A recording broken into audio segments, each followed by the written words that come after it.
What's up, space pirates? This is your captain, the certifiably suave Dr. Disaster, and Concord is suffering through one of the all-time most horrendous launches in the history of AAA games. If this were made by a small indie studio, then maybe the numbers would be excusable, but their already low player count has dropped 60% on Steam in half a week. What have I done? For some unexplainable reason, Sony greenlit this turd, and now they are reaping the whirlwind. Some of the corporate apologists out there have attempted to defend Sony and Firewalk Studios for making this shitty game by bringing up the fact that the game reached number 37 at the time of this recording on the bestsellers list on Sony's page. You see, we don't have a player count for the game on PlayStation, so we have to operate with less information, but I will say it right now. Number 37 after almost a week of being on sale on the console where they are pushing the game the hardest? Yeah, that isn't anything to brag about at all, and as a last-ditch effort, the rumor has it that Concord will go free to play.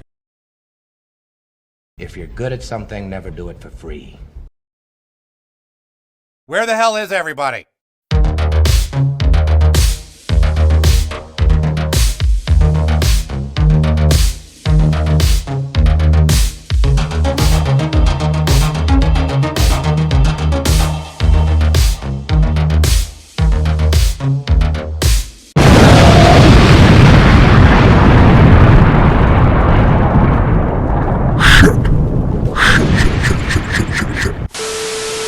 Alright me hearties, make sure you like this video and subscribe to the channel if you haven't already, and also, don't forget to follow me on Twitter where I keep a list of woke and DEI infected games pinned to my account at all times for your reference. My handle over there is Dr. Disaster 1.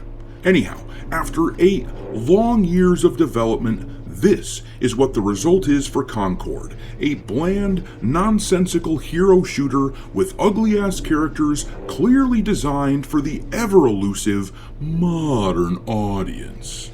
Now, whoever the hell it is that they make these characters for, they sure don't seem to play video games. There are a whopping 276 people who played this thing concurrently at its peak in the past 24 hours at the time of this recording, with 111 players playing it right now. The peak concurrent player count for the game on launch weekend was just under 700, and the peak within the past day is showing a 60% drop as people abandon this thing big time. This is why I was saying that it was so ludicrous that Firewalk Studios released a roadmap for Concord, showcasing content that would be released over the course of the next year. That is going to cost them a hell of a lot of money to maintain the servers and to continue to pay people to maintain the game. That is going to cost them a shitload of money that they will not be getting back. They will not see a return on their investment based on the player count here. I mean, for Pete's sake, they couldn't even get more than 2,400 players to play on their free beta weekend. What made them think they would have the staying power that would justify a DLC roadmap? Arrogance and a skewed perception of reality. That is the answer. That is why these game developers continue to do what they do. But this game has been rejected outright, which is made all the sweeter when compared to some of its contemporaries. This is the Steam chart for the beta for Deadlock, a shooter-style game that people are insistent will take over the world when it releases. They've had damn near 90,000 players playing the beta at the same time. And here is the Steam chart for the Mecha Break beta, a mech shooter game with a kick-ass character creation mode that lets you design characters however you want. They peaked at just over 50,000 players when that beta weekend was going on.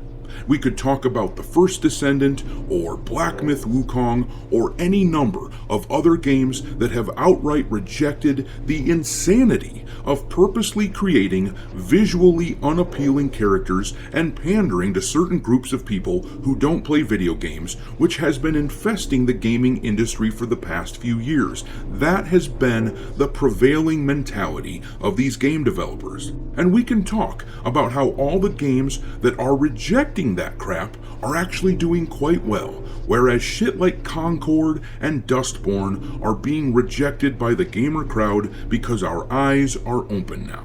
Gamergate 2 was a wake-up call for a lot of people. It showed that we can fight back, and that the powers that be in the industry have fear of us. If they didn't, then they wouldn't have written so many hit pieces on Cabrutus Rambo and Mark Kern, but clearly they feel threatened, and Concord's failure is our latest trophy in this ongoing war. And that's why rumors have been circling that this game is eventually going to go free to play. We are thinking sooner rather than later because, boy, they can't afford to watch the player count drop as it's dropping right now. This is really bad. But I'm going to leave it there. What do you make of this Concord situation? Drop your mockery of Concord in the comment section below, and we will talk there. Thanks for watching, me hearties. If you haven't already, your captain is inviting you to subscribe to the channel and become a part of the crew. Life as a space pirate may not be glamorous, but there's always plenty of booty.